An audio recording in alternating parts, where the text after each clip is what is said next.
दोस्तों, एक jaw dropping incident में आर्कियोलॉजिस्ट्स को इजिप्ट के पुराने मकबरों में 3000 साल पुराने हनी के जार्स मिले।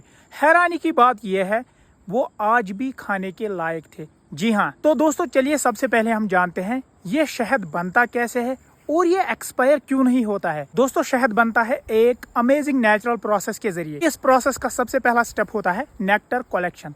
बीज फ्लावर से नेक्टर कलेक्ट करती है। ये नेक्टर एक वाटरी शुगरी सबस्टेंस होता है। दूसरा स्टेप होता है एंजाइम एडिशन, जिसमें बीज अपने माउथ से एक स्पेशल एंजाइम ग्लूकोज ऑक्सीडेज को इस नेक्टर के साथ मिक्स करती है। तीसरा स्टेप होता है इवापोरेशन इन हाइव, जहां इस कलेक्टेड नेक्टर को हाइव में स्टोर किया जाता है, जहां पे बीज अपनी विंग से हवा चलाकर इसका मॉइस्चर निकाल देती है। चौथा स्टेप होता है ट्रांसफॉर्मेशन इनटू हनी, जहां पे वाटर कंटेंट ड्रॉप होते ही एंजाइम इफेक्ट शुरू हो जाता है और ये नेक्टर थिक और स्टेबल हनी में कन्वर्ट हो जाता है। लास्ट स्टेप होता है सीलिंग विद वैक्स। जब हनी रेडी हो जाता है, बीज उसे वैक्स कैप से सील कर देते हैं ताकि वो प्रिजर्व रहे। दोस्तों, अब सबसे बड़ा और अहम सवाल, आखिर ये शहद एक्सपायर क्यों नहीं होता है? पहला रीजन, लो वाटर कंटेंट, मतलब शहद हाइग्रोस्कोपिक इन नेचर होता है। उसका मतलब है कि इसमें पानी की मिकदार काफी कम होती है। दूसरा रीजन है हाई शुगर कंसंट्रेशन, जिसका मतलब है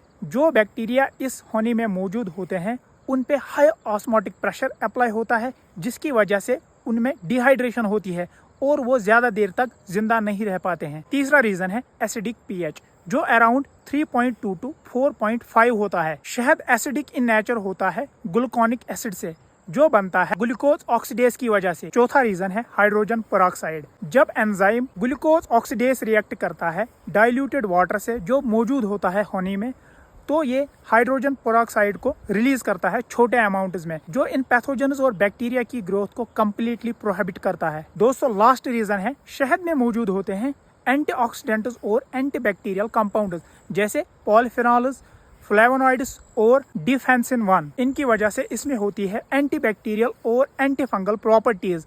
इसकी वजह से शहद की शेल्फ लाइफ भी काफी ज्यादा बढ़ जाती है। दोस्तों, साइंटिफिक पॉइंट ऑफ व्यू से शहद एक हेल्थ का किंग है, क्योंकि ये इम्यूनिटी बूस्टर का काम करता है और बॉडी को काफी इन्फेक्शन से बचाता है। को ल्यूकवार्म वाटर के साथ इस्तेमाल करने के बाद ये गले में खराश और हिचकिचाहट से इंसान को रिलीफ दिलाता है। शहद में मौजूद होते हैं नेचुरल शुगर्स, जिनसे इंस्टेंट एनर्जी मिलती है। दोस्तों, शहद एंटीबैक्टीरियल भी है, इसीलिए अगर इसको जख्म पे लगाया जाए तो वाउंड जल्दी ठीक हो जाता है। दोस्तों, ये डाइजेशन को भी इम्प्रूव करता है और पेट को हल्का रखता है, एसिडिटी को कम करके। शहद को रेगुलरली इस्तेमाल करने से स्किन और फेस का ग्लो काफी इम्प्रूव होता है। Thank you for watching this video.